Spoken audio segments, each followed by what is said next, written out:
Hello friends, मैं are के कड़थिया फिर एक नया वीडियो लेके फिर एक नया टॉपिक लेके आपके पास उपस्थित हूँ। आपका बच्चा अगर पढ़ाई में अव्वल नंबर लाना चाहता है या पढ़ाई के बारे में ज़्यादा बेहतर बनाना चाहते हैं आप, तो ये वीडियो अंत तक ज़रूर देखें।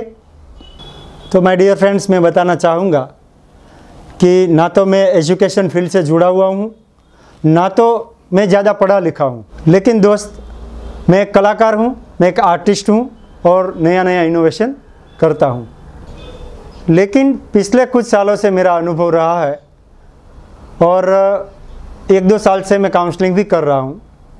उससे मुझे रियलाइज़ हुआ है कि मैं जब 10वीं पढ़ाई करके जब सूरत आया, कि जब मैं डायमंड में पहली बार वर्क पे आया, तो मुझे जैसे चिनाई माटी के बर्तन होते हैं उसके टुकड़े करके वो डायमंड, उसे डायमंड समझ के बनाने के लिए हमको देते थे। और यही रूल 15 दिन तक चला और हमको एक नई कंपनी में शिफ्ट कर दिया गया। तो वहाँ ओरिजिनल डायमंड पहले ही दिन बनाने के लिए मेरे हाथ में आया और उसके बाद 10 दिन में मैं पॉलिश का पूरा कंप्लीट काम सीख गया था। और जैसा कट कंपनी को चाहिए था वैसा कट हम बना के देते थे। ये बात इसीलिए बता रहा हूँ दोस्त कि उस टाइम की बात कर रहा हूँ कि जब किसी ने भी मेरा एजुकेशन के बारे में कभी पूछा नहीं, क्योंकि जो काम कंपनी को चाहिए था वो काम में 100% सेटिस्फेक्शन दे रहा था। दोस्त, मैंने पूरे 9 साल डायमंड में काम किया, एक ही कंपनी में, और एक ही रूल्स पर हम टाइम पे जाते थे, टाइम पे आते थे। उस टाइम से कमिटमेंट मैंने सीखा, क्योंकि बड़ी कंपनी में मैं काम कर रहा था। उसके बाद डायरेक्ट मैं आर्ट की लाइन में मेरा शौक़ रहा हुआ है। मुझे पता नहीं था इसमें फाइनेंशियली कितना आगे जा पाएंगे, लेकिन मैं खुश था क्योंकि मुझे आर्ट बनाना बहुत ही अच्छा लगता था। और मैंने 13 साल से आर्ट की लाइन में जुड़ा हुआ हूँ। नया नया क्रिएशन करना, नए नए इनोवेटिव पीसीस बनाना, ऑल पीस बनाना, ये मेरा अनुभव रहा है। माय डियर फ्रेंड्स, लास्ट 1.5 साल से काउंसलिंग कर रहा हूँ और हमारी कंपनी जो रॉयल मैजिक आर्ट है, उसने एक गिफ्ट नाम का एक रिपोर्ट तैयार किया गया है। तो उसमें बच्चे के बारे में हम जान सकते हैं, बच्चे की बिलीफ के बारे में जान सकते हैं, बच्चों की इमोशन के बारे में जान सकते हैं, वो क्या बन सकता है उसके बारे में हम डीप में जान सकते हैं। और ये जानते जानते हुए मेरे सामने एक बात आई जो मैं आप लोगों से शेयर करना चाहूँगा। हो सकता है उसमें मैं गलत भी हूँ, आप क्या समझते हैं, लेकिन जो मेरे दिल में आया, जो एक बात आई, वो मैं आपको साथ अवश्य शेयर करना चाहूँगा। और ये बात ये आई कि हर बच्चे में एक अलग टाइप का टैलेंट होता है। तो गलती आपसे भी होती होगी और मेरे से भी होती होगी, लेकिन हर एक बच्चा एक कुदरत की दी हुई देन है और हर एक बच्चे में खास कुछ ना कुछ इंटेलिजेंस छुपे होते हैं, लेकिन हम उसके बारे में जानते नहीं है। इसीलिए होता क्या है, हमारा जो नज़रिया है वो हमेशा पॉसिबिलिटी ऊपर होता है कि बच्चा कितनी पढ़ता है, कैसे पढ़ता है, क्या नंबर्स लाता है, कैसे मार्क्स लाते हैं, लेकिन उसकी कमजोरी भी है। जब बच्चा स्कूल से आता है तो एज ए पेरेंट्स यही पूछते हैं कि क्या रिजल्ट आया, तो बच्चा कहता है कि मैं सेकंड आया। तो हमारा बिहेवियर क्या होगा, आप क्या सोचते हैं? हमारा बिहेवियर यही होगा कि तू फर्स्ट क्यों नहीं आया। वहाँ हमें ये देखना है कि अगर बच्चा सेकंड आया तो उसके पीछे का रीज़न क्या है। और स्कूल में तो लाइक 45 या 50 बच्चे होते हैं। बच्चा अपने हिसाब से, अपने टैलेंट के हिसाब से वो अगर सेकंड नंबर पे आया तो सही है, और बच्चे होंगे 10 नंबर आता है उसका, वो भी आप जानते हैं, तो उसका क्या, तो उसको तो हम डांटते हैं। कई काउंसलिंग में ऐसे पेरेंट्स मुझे बताते हैं, जो मैं बताता हूँ उसको डायरेक्टली क्वेश्चन करता हूँ कि आप बच्चे को पढ़ाना क्यों चाहते हैं। तो बस एक ही रीज़न जानने को मिला है कि वो उसकी लाइफ में कुछ आगे बढ़ पाए। तो मैं दूसरा क्वेश्चन करता हूँ कि आप बच्चे को बनाना क्या चाहते हैं। तो मोस्ट ऑफली यही जानने में आया है कि वो डॉक्टर बनाना चाहता है, सीए बनाना चाहते हैं या इंजीनियर बनाना चाहता है। क्यों बनाना चाहते हैं आप? तो पेरेंट्स बताते हैं कि इसमें कमाई ज़्यादा है। यही गलती यहाँ पर करते हैं हम, कि उसका टैलेंट क्या है वो हम नहीं जानते, उसमें उसको कितनी खुशी ज़्यादा मिलती है वो हम नहीं जानते। आप भी एग्री करोगे, पैसे ज़्यादा मिल रहे इसलिए वो फील्ड में डाल रहे आप। हो सके उसमें उसको उस फील्ड में जाते वक्त स्ट्रेस आ रहा हो, मज़ा नहीं आ रहा हो, पीसफुल माइंड भी ना रहे, तो हम गलत कर रहे हैं। उसका नेचुरल टैलेंट क्या है वो हम ऑब्जर्वेशन करें तो हमको पता चलेगा कि उसको वो जब खुश होता है तो वो कौन सी प्रवृत्ति करता है, ये हमें देखना है। और दूसरी बात कि उसका टैलेंट के हिसाब से हमको आगे बढ़ना है। और पेरेंट्स को मैं ये बताना चाहता हूँ कि मैं और आप भी हम इसीलिए उसको डॉक्टर बनाना चाहते हैं। शायद मैं गलत नहीं हूँ तो ये बताना चाहूँगा कि हम डॉक्टर ना बन पाए, हम इंजीनियर ना बन पाए, हम सीए ना बन पाए, इसीलिए मेरा बच्चा ये कर पाए। तो ये मेरे हिसाब से तो गलत है। आप भी बताओ, आपने कई ऐसे आर्टिस्ट देखे होंगे, कई ऐसे कलाकार देखे होंगे, जो मैं 2-3 नाम लेना चाहूँगा, जैसे अमिताभ बच्चन जी है, सचिन तेंदुलकर है, शाहरुख खान है, बिल गेट्स है, और अपने मुरारी बापू जो आप सभी जानते हैं। हो सकता है कि उसका एजुकेशन फील्ड में हमारे जितना अभी टैलेंट नहीं होगा उस टाइम के बारे में अगर हम सोचें तो उस टाइम इतना एजुकेशन नहीं होगा, लेकिन उसका जो नेचुरल टैलेंट की बात कर रहा हूँ, जो इसका नेचुरल टैलेंट है वो उसने ढूंढ के उस फील्ड में काम किया, अपना 100% दिया और परफॉर्मेंस देके वो आज कहाँ पर है हम सब जानते हैं। हम बच्चे के साथ क्या कर सकते हैं, जो हम चाहते हैं वो उसको बनाना चाहते हैं, यही हम गलत कर रहे हैं। और एक दूसरी बात बताना चाहूँगा कि बच्चे जब स्कूल से आते हैं तो हम सिर्फ उसकी पढ़ाई के बारे में पूछते हैं, ना कि कभी ये पूछा हो कि किसी दोस्त को मदद किया, किसी दोस्त को खुशी दी, ये हम नहीं पूछते। हम सिर्फ यही पूछते हैं कि कौन सा नंबर लाया, कितने मार्क्स आए, उसके पर हमारा फोकस रहता है। तो इसकी वजह से होता क्या है, बच्चे को ऐसा लगता है कि जब मेरे पेरेंट्स को सिर्फ मेरे नंबर से मतलब है। यहाँ से हम गलती कर रहे हैं कि वो सेल्फिश हो जाता है। फिर उसका यही टारगेट रहता है कि मैं नंबर 1 कैसे बनूं, तो दूसरे एरियाज में वो डाउन रहते हैं। फिर उसके व्यवहार में, उसके बॉडी लैंग्वेज में, उसकी बातचीत करने के ढंग में भी काफ़ी फ़र्क पड़ जाता है, क्योंकि उसको एक स्ट्रेस आ जाता है कि मुझे नंबर 1 आना है। और हम बताते हैं कि तुम अपना देखो, बाकी को पीछे छोड़ दो। मुझे लगता है ये बहुत ही गलत है। फिर होता क्या है, होता ये है कि जब बच्चा 21 साल का हो जाता है फिर किसी की वो सुनता नहीं है, क्योंकि साइकोलॉजिकली उसके दिमाग में बैठ जाता है कि मुझे मेरा देखना है, मैं क्यों सोचूं कौन कहाँ पर है, इसीलिए वो किसी की सुनता नहीं है। और हमारी ह्यूमन नीड्स यही है कि हम दूसरे के साथ जुड़े रहे।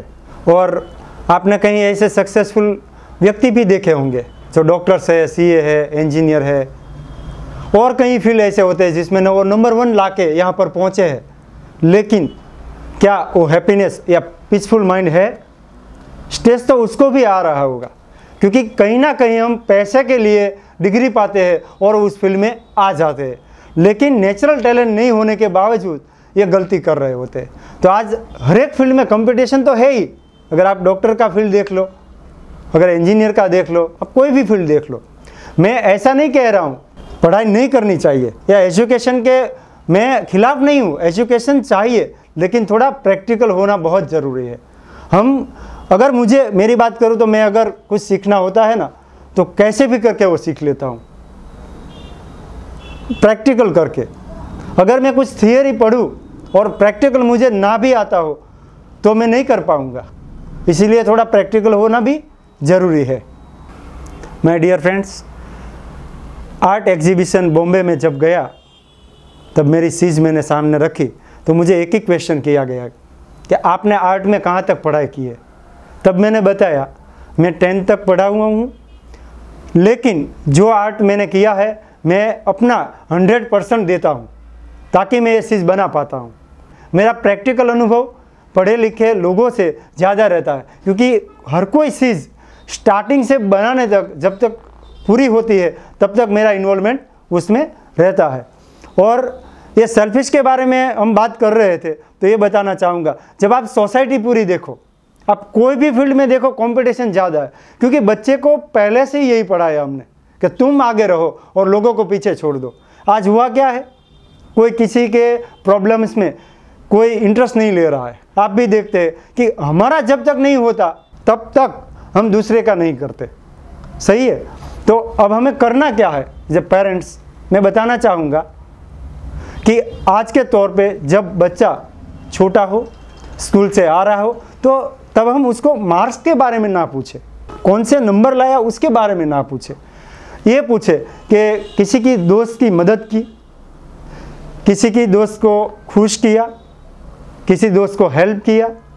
ये हम अगर पूछेंगे तो बच्चे लोग ये सोचेंगे कि मेरे पेरेंट्स को मेरे मार्क के बारे में पूछते नहीं है, रिजल्ट के बारे में पूछते नहीं है, तो उसको ये इम्पोर्टेंस लगेगा कि दूसरों की हेल्प करना है। साइकोलॉजिकली ये बड़े भी इसी बात को लेके, इसी विचार को लेके बड़े होंगे। तो हम समाज के बारे में सोचें, अपने देश के बारे में सोचें, तो उसके लिए हम कर क्या सकते हैं। बच्चे को अगर अच्छी परवरिश दिया, अच्छा टैलेंट दिया, अच्छा ज्ञान दिया, तो आगे बढ़कर वो सक्सेसफुल होने ही वाला है और देश को काम आने वाला ही है। और एक बात बताना चाहूँगा, ज़्यादातर हम पेरेंट्स ये करते हैं कि बच्चे की जो वीकनेस पॉइंट है ना, उसके पर हमारा फोकस रहता है। आप एग्री करेंगे, जो बच्चा 80% लाके पास हुआ है, तो हम ये सोचते कि 20% कम क्यों आया। हम ये नहीं सोचते कि 80% को बढ़ा के हम उसकी हेल्प करके, उसकी वीकनेस पर रिसर्च करके, उसको हेल्प करके उसको आगे कैसे बढ़ाए, कि अगले एग्ज़ाम में हम 85% कैसे ला सकते हैं। लेकिन हमारा एक ही फोकस रहता है कि ये बाजू वाला जो लड़का है वो 85% लाया, तू क्यों नहीं लाया। अगर हम पेरेंट्स यही गलती करते हैं और हम हमारी तरफ अगर देखते हैं, तो बच्चा तो हमारा ही है।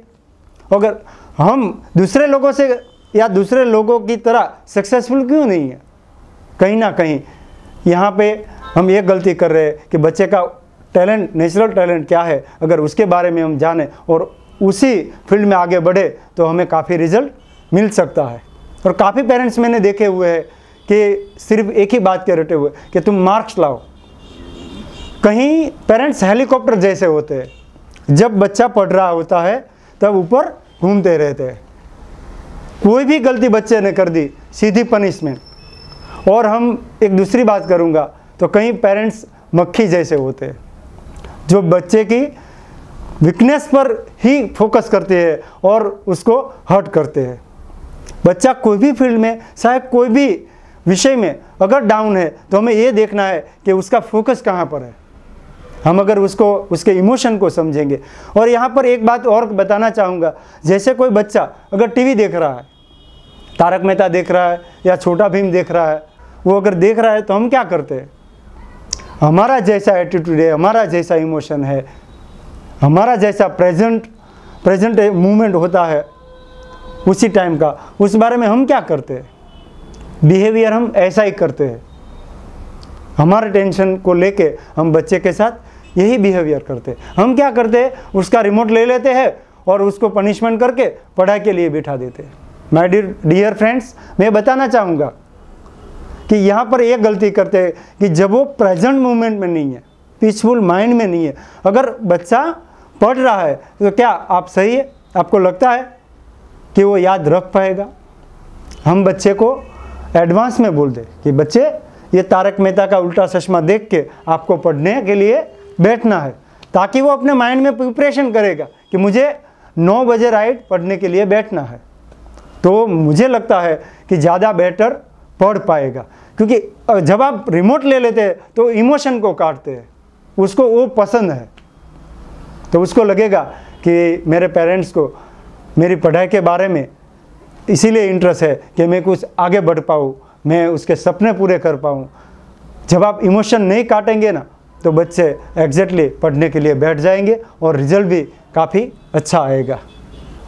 और दोस्त, आपने ये भी देखा होगा कि कहीं लोग गार्डनर की तरह भी होते हैं।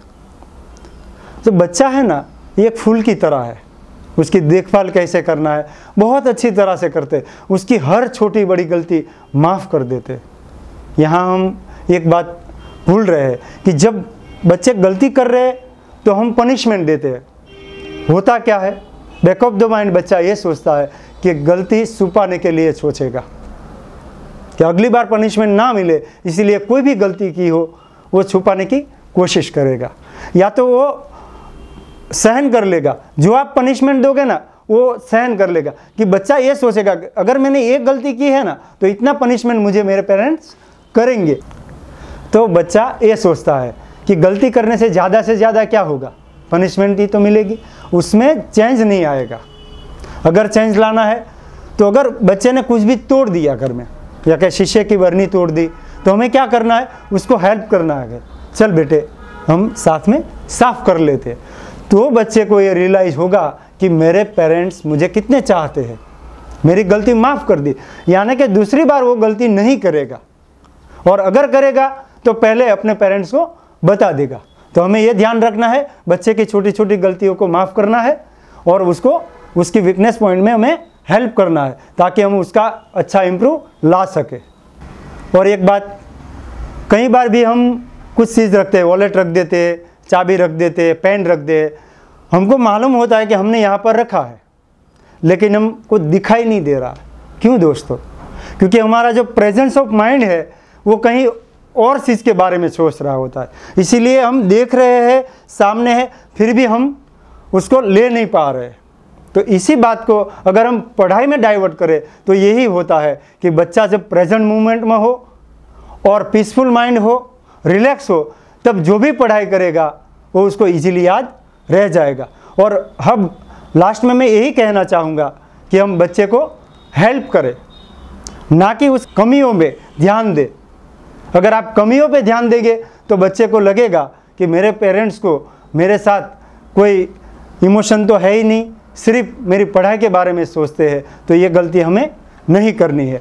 और दूसरी बात, हमें कोई भी एरियाज़ हो बच्चे का, कोई भी एरिया में अगर वो डाउन हो, कोई भी विषय में डाउन हो, तो हमें सिर्फ उसकी हेल्प करनी है, उसको हमें गाइडेंस नहीं देना है। उसके लिए उसके सर या टीचर होते हैं, हमें उसको हक करना है, प्यार देना है और उसमें उसकी हेल्प करनी है। तो फ्रेंड्स, यही नई सोच के साथ हम नया भारत बनाए और अपने भारत के लिए, अपने देश के प्रति अपना योगदान दें। जय हिंद, जय भारत। और कुछ दिनों में ही एग्ज़ाम आ रही है बच्चों की, तो मेरा अगला वीडियो यही रहेगा कि बच्चों की पढ़ाई के बारे में, हम बच्चे को कौन से टाइम पे पढ़ना चाहिए, पढ़ाई के बारे में क्या ध्यान में रखना है, पढ़ाई करते पहले जैसे हमें क्या ध्यान रखना है, ताकि हम ज़्यादा से ज़्यादा पढ़ पाए और ज़्यादा से ज़्यादा हम याद रख पाए।